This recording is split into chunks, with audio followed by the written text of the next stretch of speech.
All right, guys, welcome back to another episode number 14 of season 4. A little bit different this week. The fan, Greg himself, is vacationing in Japan right now. So he will not be on this episode.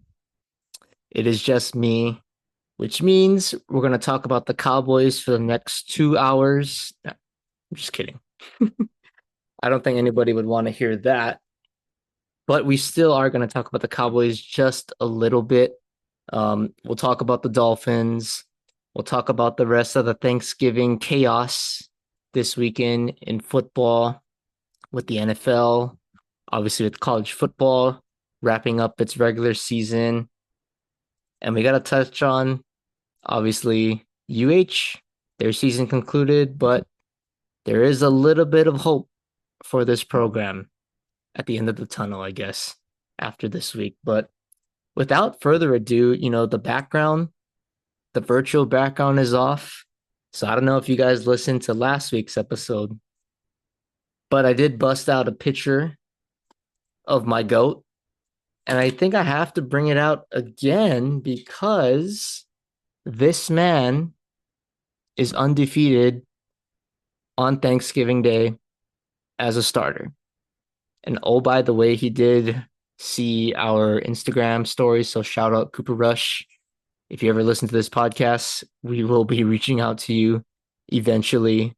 But he did notice us. We're talking about him, and rightfully so, because this guy keeps winning. Cooper Rush, second win in a row as a starter, now beating the Giants on Thanksgiving. But this one was an important one because after last week, obviously the Cowboys, we had that little false hope where it's like, oh, there is a chance we can possibly sneak in.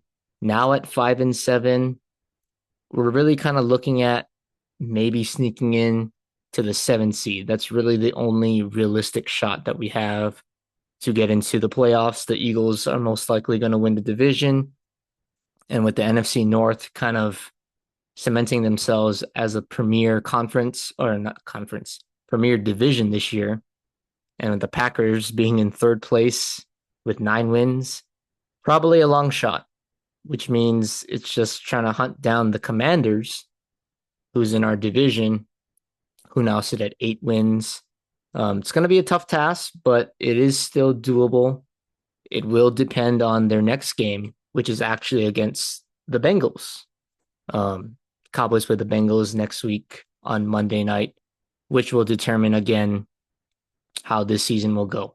It's a week by week thing at this point, but this week was great. Cooper Rush, nothing flashy, 195 yards, 1 touchdown, no turnovers.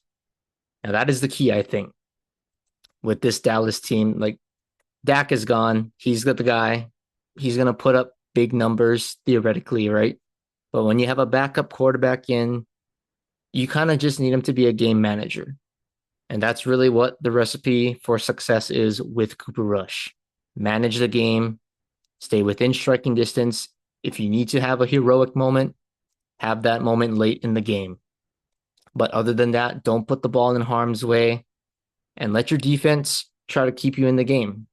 With Micah Parsons, now we get Deron Bland back. So these playmakers can kind of lift you up a little bit. And that's really what happened. The defense was great, albeit against the Giants. But a lot of good things. I think the pressure, Parsons is really trying to wreak havoc. I think everybody else is really playing a part. But really the play of this game was DeMarvion Overshown.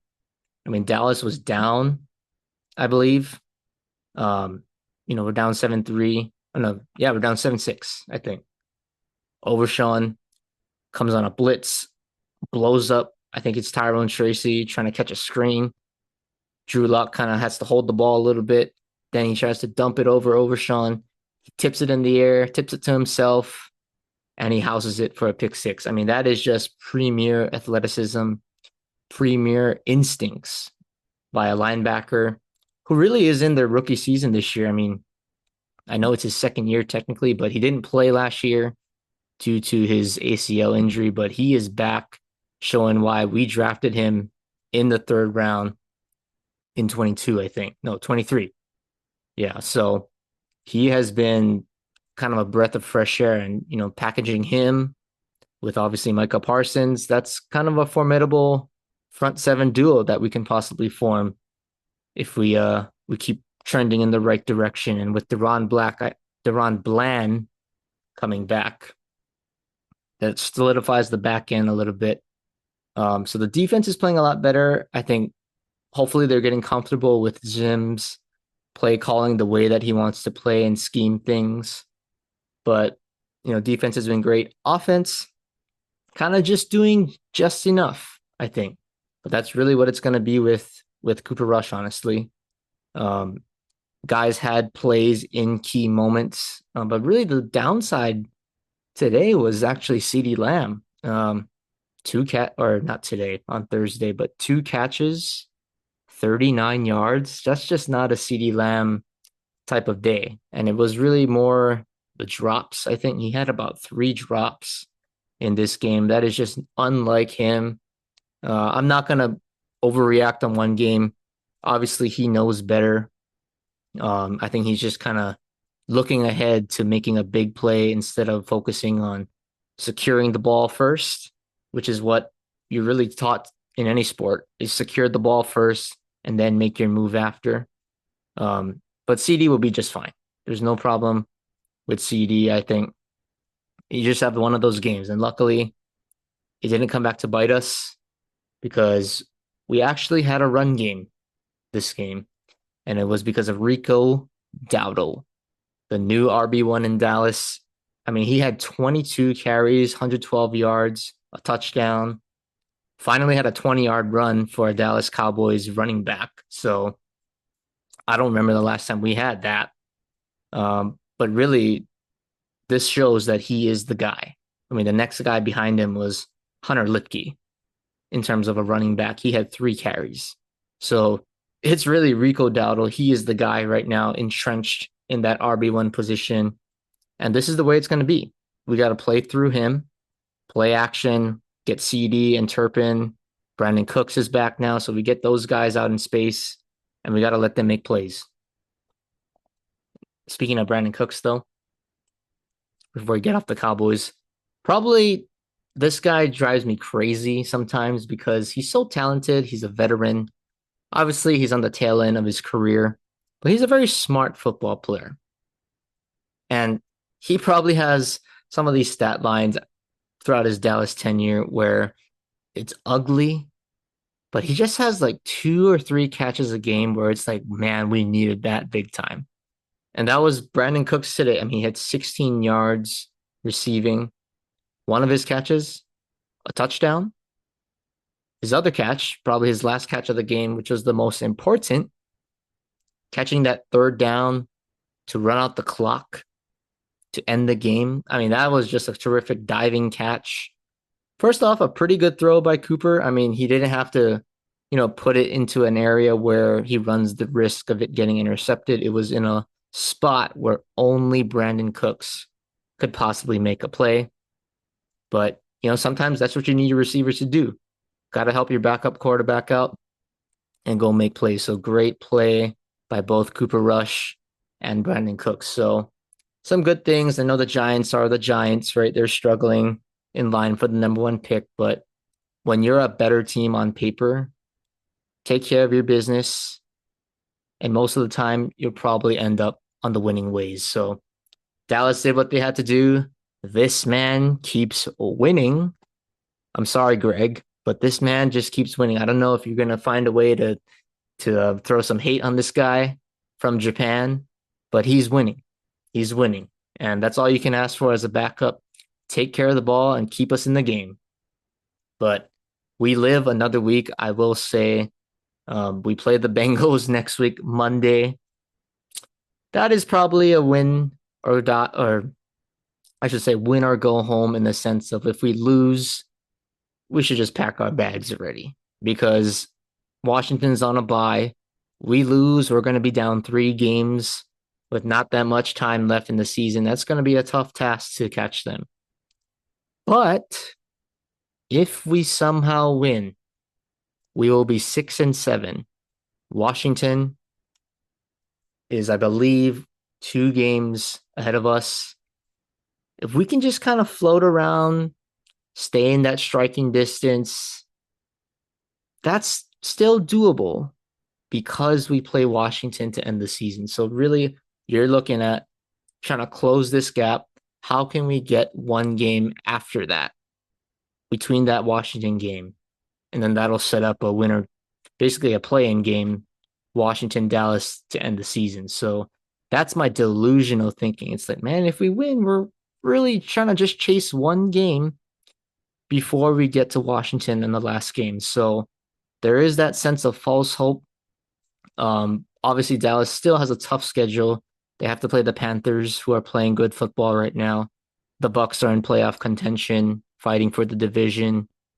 Obviously, the Eagles loom later in the season on the road. That's going to be a tough task in itself. So the schedule is still tough, but we take it week by week, go 1-0 every week, and you just go from there. And hopefully a team can knock off Washington 1 or 2 times to help you out. But at least I'm a happy camper on Thanksgiving. I always say Thanksgiving is National Cowboys Day. So it is always important for the Cowboys to win on Thanksgiving, regardless of their record, because the food just tastes better. The turkey, the ham, the stuffing, the pumpkin pie, it all tastes better. And it really was good because this guy is now undefeated as a starter on Thanksgiving. But I'll put Cooper Rush away until next week. That will be a big test for him on primetime again. But I guess now I'll turn on the virtual background. Sorry, everybody. I know you hate to see Cooper Rush go. But we'll talk about the other team that we talk about from an unbiased perspective. The Miami Dolphins, a Thanksgiving game, Sunday night game in Lambeau, playing the Packers. Pretty tough outcome. I mean, probably the most painful game to watch in terms of excitement, I would say. Yeah, the Dolphins, I mean, they just really cannot conquer these demons of playing good teams and beating good teams and playing in tough conditions. I mean, they only can win if it's in a dome or if it's nice and sunny in Miami. When it's a little bit of cold, granted, Green Bay is pretty brutal, but it wasn't as bad as Buffalo this past weekend. So it was tough. It was tough for them. Tua's numbers looked good, but it was more, I think, a little bit too late. The Packers jump out ahead early, 14-0 in the first quarter. So it's like, okay, you're kind of abandoning the run game already. And then Tua's just going to have to sling it around. And you're just playing kind of one-dimensional football. I mean, the 39 yards rushing for the Dolphins team, not very good. But then again, you're down big time. You're down 24-3 going into the half. That's the problem, right? Yeah, the numbers look better than I think they were. And for the playoffs, they're still theoretically in this mathematically. I know Greg was saying now possibly they have to run the table. It's probably looking like that. I think they're gonna have to go 10-7, so that's a 5-game winning streak. They still have the Texans who are looming, the 49ers. Yes, they're struggling, but still the 49ers, I think, even without Christian McCaffrey. The offense is still tough to handle. So that's still going to be a tough game. The Jets, anytime you play a division opponent, it is tough to beat a team. So I don't know. I don't know how the Dolphins are going to do. I'm not a Dolphins fan, but I'm just speaking objectively. I don't know, even if this team gets into the playoffs, they'll be a 7 seed most likely. And then theoretically, with how the seeding plays out, you're going to have to go to Kansas City if they don't get the 1 seed, or which might be worse, Buffalo. And I say Buffalo is worse because they're playing good football, obviously. Yes, they're a division opponent, but if you guys watched Sunday Night Football, that was some pretty wicked conditions to play in. So if they couldn't handle Green Bay conditions and the players are saying it was cold, the weather got to them, Buffalo is probably worse. And Arrowhead is obviously freezing cold in January. So it's like, yeah, let's make the playoffs to play in a cold place in the playoffs. So that's just setting yourself up for disaster, I think, and embarrassment. So not a good position to be in for really either of our teams, honestly. Um, but hey, at least the Dolphins have their starters. I don't know what's the positive here to take away from this game against the Packers, but I think we'll see how it is. If they start winning, 2 in a row, we'll start to kind of pick up the hype train a little bit. But tough road ahead, I think, for the Dolphins, especially with the Broncos and the Chargers playing pretty good football right now. But we have to talk about the other Thanksgiving games. So there's 3 Thanksgiving games. 2 of them were our teams. The last game, which is the first game of the day, Lions, Bears. Really, the story of this is probably the last 32 seconds. So, as we know now, Matt Eberflus was fired after his, I guess, coaching decision with the late game management. And really, it's been, 4 or 5 games in a row for the Bears. I mean, just to lose in these crazy, heartbreaking ways. I don't know what was worse, this one or the Hail Mary against Jaden Daniels.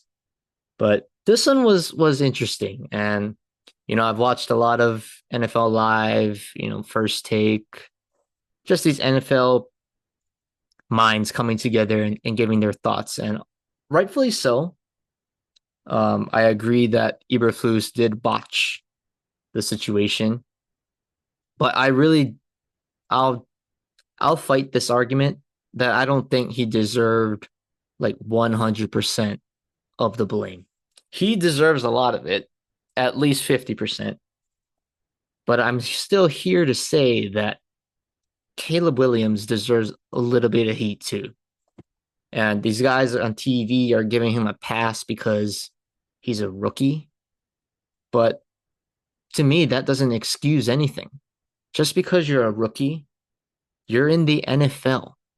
You're supposed to be aware of 101 things and aware of game situations. If you take a sack as a player, right, the coach's job, he got to call timeout. That's his choice. And everybody knows that, yeah, you could have called timeout, saved yourself time, set everybody up.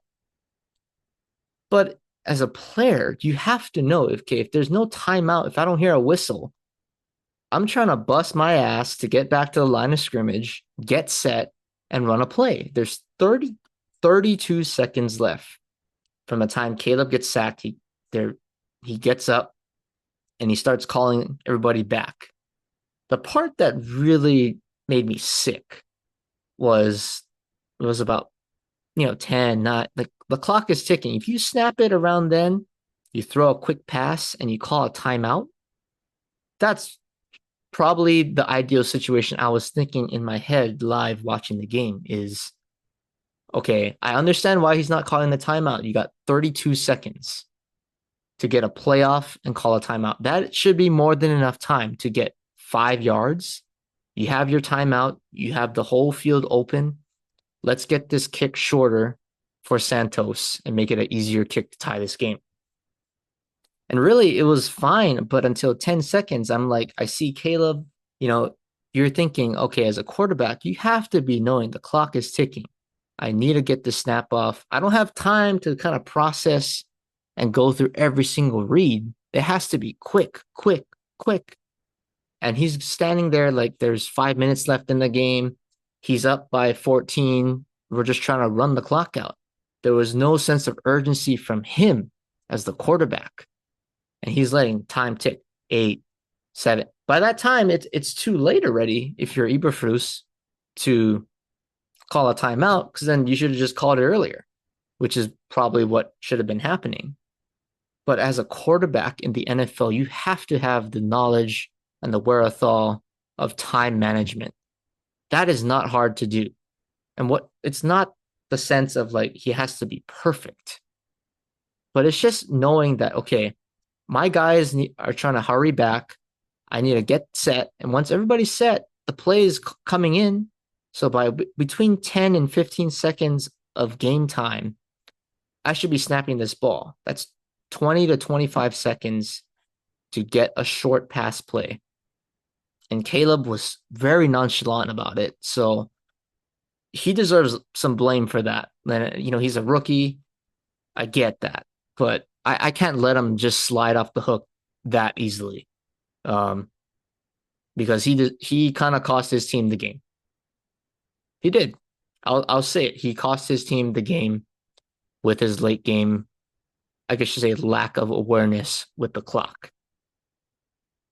I was watching it live, and that was my exact reaction. I was like, okay, yeah, I get why Eberflus isn't calling a timeout, because they want to get a playoff, have the whole field open, and you can set up Cairo Santos for a chip or an easier kick. But the clock just winded down. Obviously, there's both sides of the argument.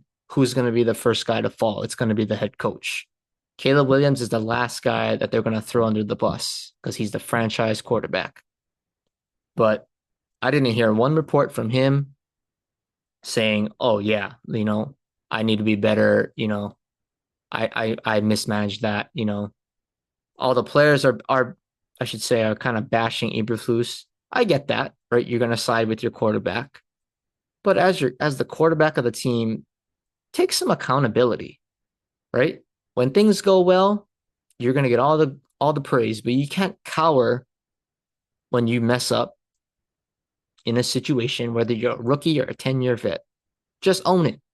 It happens to everybody. Every quarterback is not going to be undefeated in the NFL. Own your mistake and learn from it. I didn't hear anything from Caleb. I don't know if he said something, but I just haven't heard any reports. It's been all players bashing Matt Eberflus and Matt Eberflus talking. So that's something that I think, Caleb, you have to be better at. I don't care if you're a rookie.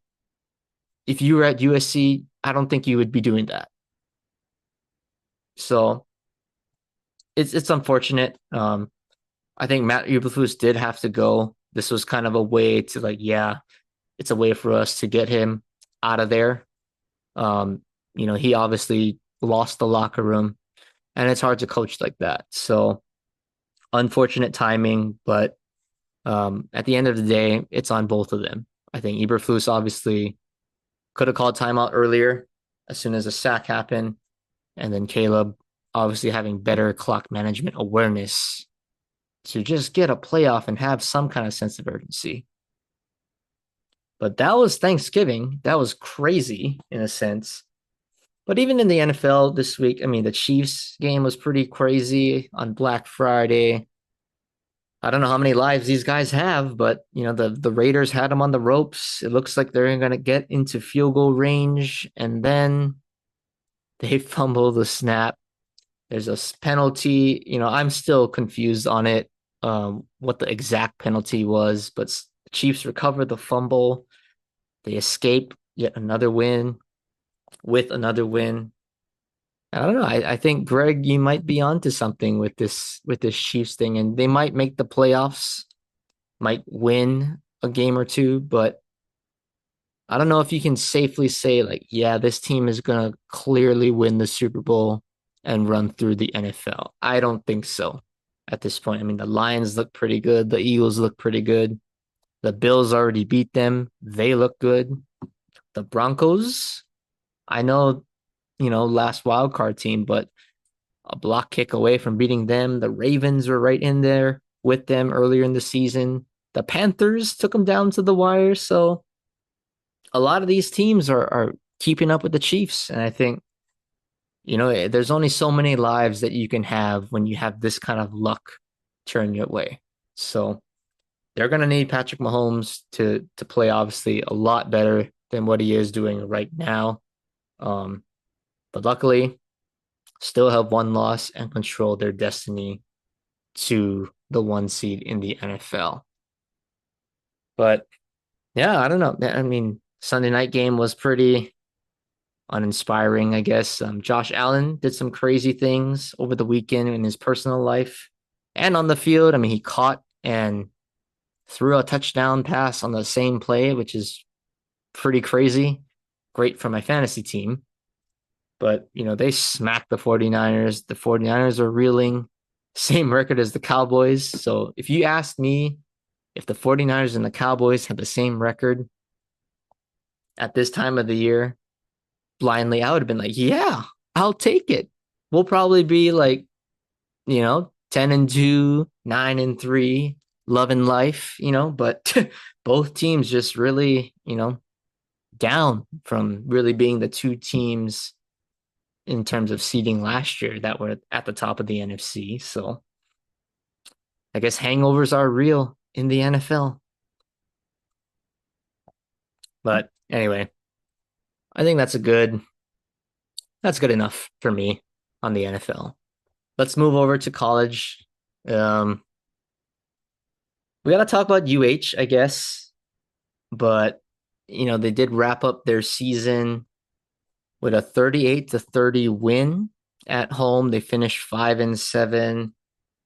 But really, the story of this game coming out of Manoa, Braden Shager was injured in their last game against Utah State. Coming off the bye, still injured, not able to play. So Micah Alejado gets the start. True freshman, making his first career start. He's appeared in, I think, 3 games prior to this. So this was his 4th game, meaning he keeps his redshirt year alive. So basically, this is like a redshirt freshman season. So if he comes back to college next year, which he will, we don't know where, but he'll come back to college football next year and he'll be a freshman still and have 4 years of eligibility left. But this kid stole the show, really. I mean, 469 yards passing, 5 touchdowns, and he had 54 rushing yards. He had over 500 yards of total offense, which is absolutely insane. Breaks a record, most touchdowns in a first start for a UH quarterback, and most passing yards by a freshman quarterback in UH history, breaking Timmy Chang's record. So really the takeaway is if he stays, the future of this program, and we got a glimpse of it. And this is something that fans were waiting to see. Not that we were just over Braden Shager, but that era, I think, just run its course. I think we know what we can get with Shager. And us as fans, we just like to see something exciting. And when it's the run and shoot specifically, you want fireworks. You want high power offense because we're spoiled. We were spoiled in the golden era of watching Colt Brennan light up the college football world. We were spoiled.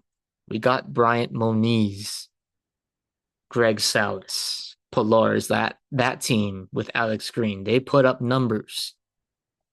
We want to see something like that. And Alejado gave us a glimpse of something that hopefully will continue in for years to come at UH.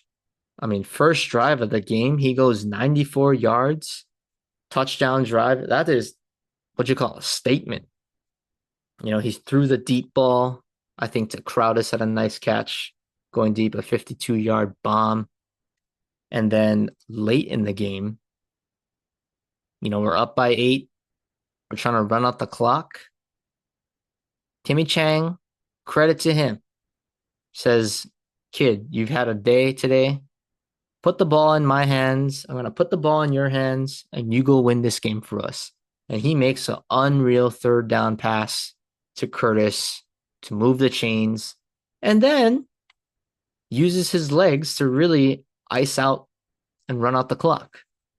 So it was like the full package. I mean, he's slinging the ball around. He uses his legs when he has to. It was just about as good as you can be for your first start. And my takeaway is for this, just watching him, it looked like the old run and shoot. It looked like quick passes, right? Once you get the defense to bite, then you take the shot deep. You get that home run play with Crowdis, right? There's these big plays. You got the intermediate passes with Ashlock, Senecal, and what was actually beautiful to watch. I mean, everybody was eating today. Everybody got touches. Curtis, 7 catches. Senecal, 7 catches. Panoka had 5 catches. Ashlock had 8 catches. Crowdis had a big touchdown catch. Tamatoa had 2 touchdowns catching. Alex Perry had 2 catches. Barfield had 3 catches out of the backfield. Sims had a catch out of the backfield. Carson Pupunu had a catch. I mean, there was just how many guys were getting the ball, getting a chance to make plays. That's what the run and shoot is at its best. You're going to have a guy like Greg Salas, sometimes like that. But it is just spread the ball out. Let's see what we got with our playmakers and go let them make plays. I mean, it was just beautiful to see. And I thought, being that we have a Dolphins fan on this podcast, he looked like Tua. He honestly looked like Tua. It was actually crazy. The lefty, I don't know, maybe it's because he's a lefty, but he had that Tua magic similarity in terms of how he was throwing the ball, the release.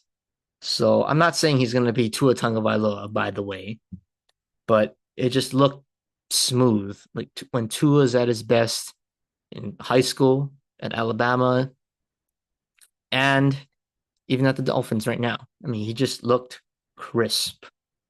And I'm just praying that this guy stays because we got news today that Tylen Hines will probably enter the transfer portal sometime next week.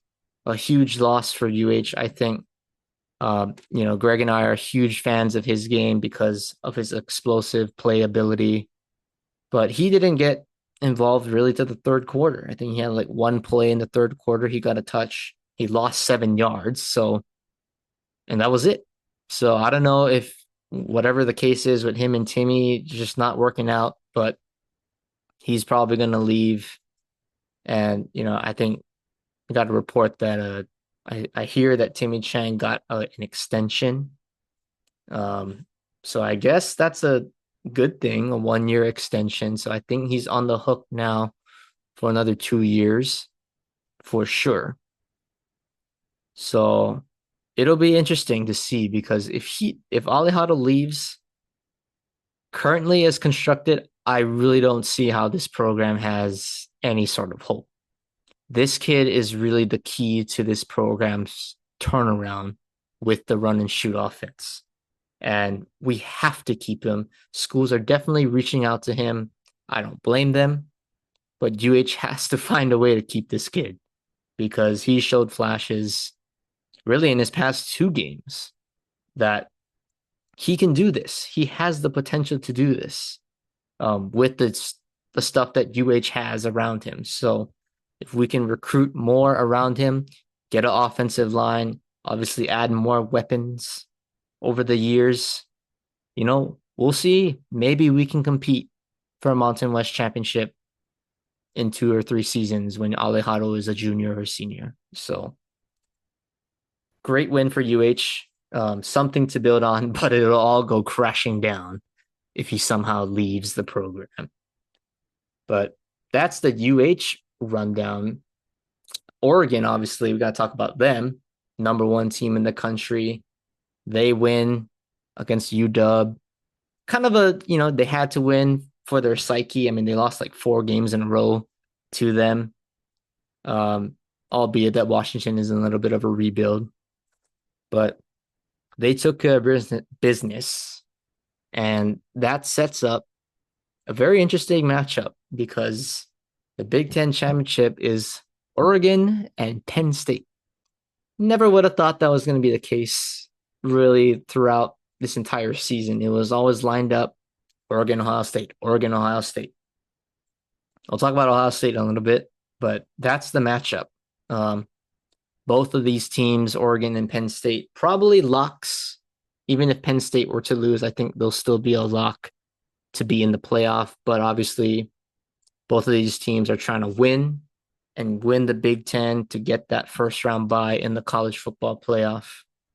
But luckily for Oregon, being that they're number one in the country, undefeated, they're in a very, very good spot right now, I think. Obviously, you win, you'll be number one. You get the first round bye. Great. You lose, it's not the end of the world. You're not going to win the Big Ten championship, but really, we're trying to win a national championship. And how are we going to set ourselves up to have success in the playoff? They would possibly be the 5 seed with a loss to Penn State. That wouldn't be the worst thing in the world because as the 5, you would play the 12 seed. Looking at how the playoff is shaping out, it looks like it would be the Big 12 winner, Arizona State or Iowa State at home in Eugene. If you win that, then you possibly would play Boise State on a neutral site, a team that you struggled with earlier in the year, but obviously both teams are a little bit different right now, but especially Oregon. They're clicking on all cylinders a little bit better at this time of the year. You know, the first couple games were really ugly. I think Dylan was just trying to get his feet wet, learn the system under Will Stein. But on paper, that's not the worst thing that could happen, really. So Oregon's in a great position right now. Stay healthy. Obviously, we're trying to win against Penn State. Doesn't matter. We're not trying to set ourselves up for the 5 seed. Like we're going into Penn State and trying to win. That's what competitors do. We want to be the number 1 seed and be the favorites going into the playoff. But Oregon's looking good. Ohio State was looking good, and then they lose to Michigan in a rebuild year. I mean, it was just an ugly, ugly loss for Ohio State. Michigan, no quarterback really. I mean, they're just running the ball down their throats. Donovan Edwards gets hurt in the first half. So it's like, man, Ohio State should stomp these guys at home. Not so fast. Michigan just controlled the clock, got a couple turnovers out of Will Howard, and then really just put the clamps down on Ohio State late in the game. And then Ohio State has a chance to tie it or win it late in the game, last drive, and then they come up short. 4th and 9, interesting decision, Will Howard. I wouldn't recommend throwing a check down on 4th and 9 with a converging defense. Maybe just throw it up for grabs. Let somebody in the outside, Ibuka, Jeremiah Smith. You got probably, you can make a case the best skill position players in the country at Ohio State. Let those guys make a play, man. Like you got to just throw it up. Throw it up there. If they don't get it, oh well. But I can't live with throwing a check down on 4th and 9 and being short of the first down. That's not good quarterback play, to be straight up. So obviously Ohio State will be in the playoff. But I don't know what seed they're going to be. Maybe a 8, 9, or 10. We'll see how the rankings turn out on Tuesday. But that'll be interesting.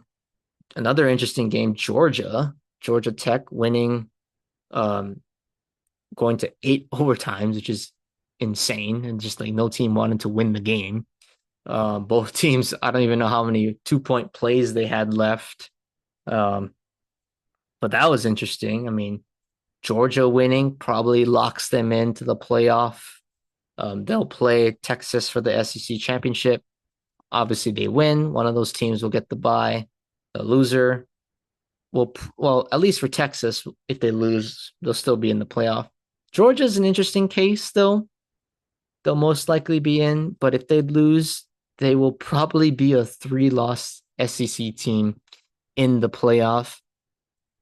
And they won't be the only one, possibly, because Alabama is somehow still alive going into the last week of college football, with the championships coming up.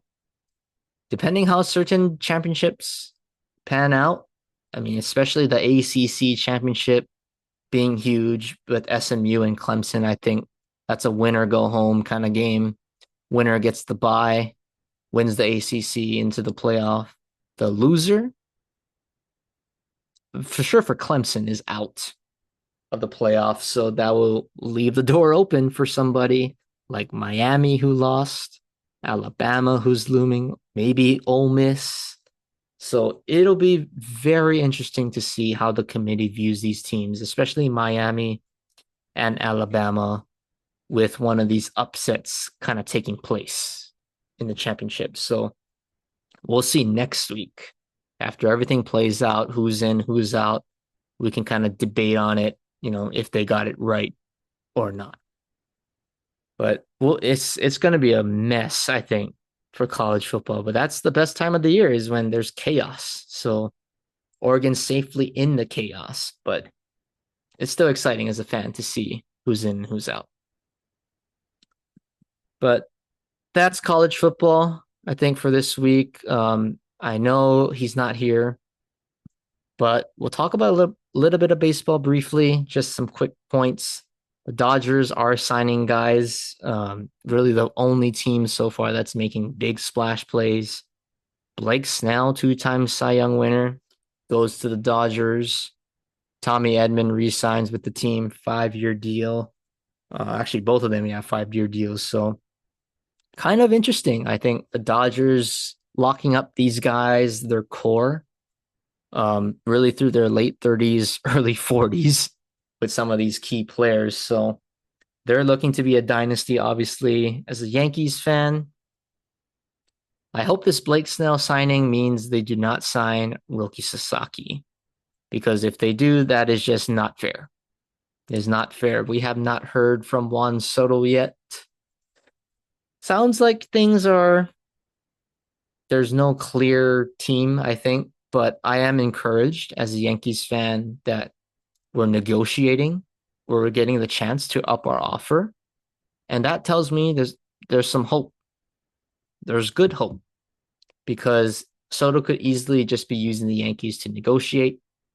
But I'm taking it from the side that they're going back and forth, right? I think he's doing what he wants to do, trying to get as much money as he can.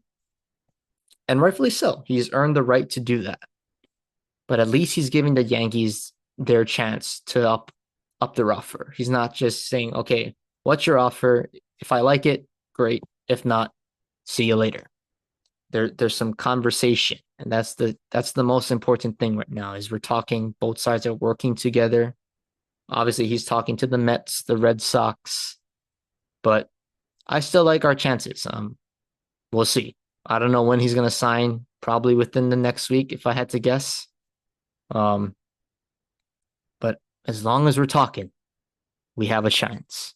So hopefully that deal gets done, but the Dodgers are making noise in the playoffs. I mean, not in the playoffs. Duh, of course they made noise in the playoffs. They won the damn World Series, which we should have. Okay, I'm not going to get into it. That will save another 30-minute rant, but Dodgers active in free agency to start so far. All right. Well, with Greg out, I need to eat dinner. I am hungry, recording a little bit earlier than we normally do, but we'll get to our quick hitters. Jerry Jones Award this week. It has to be the Bears. I mean, come on. Whether it's Eberflus, Caleb Williams, whatever side you want to pick. I mean, just to lose in that way and to lose in traumatic ways over the past 5 weeks is just tough. Tough. So the Bears are the Jerry Jones Award winners this week. Fan tribute, I'll keep that for Greg, but I'll shout out Micah Alejado. Obviously, a terrific start for UH this week. Again, 469 yards passing, 5 touchdown passes, over 500 yards of total offense. Yeah, this guy balled out. So shout out Micah Alejado. Please stay at UH. We need you bad. And last but not least, sports fact of the day. I am recording on December 2nd, and we'll go back to 1951, where Pro Football Hall of Fame wide receiver Don Hutson had his jersey retired by the Green Bay Packers, which was their first jersey retirement in franchise history. And with the illustrious history that the Packers have, pretty cool moment for him and his family. So shout out Don Hutson. But with that being said, I think that does it for this week. Thanks again, everybody, for listening. Greg will be back next week. So we got the normal gang back on. We'll talk about the NFL, the college football playoffs, and all the good stuff. So until then, have a good week, and we will see you back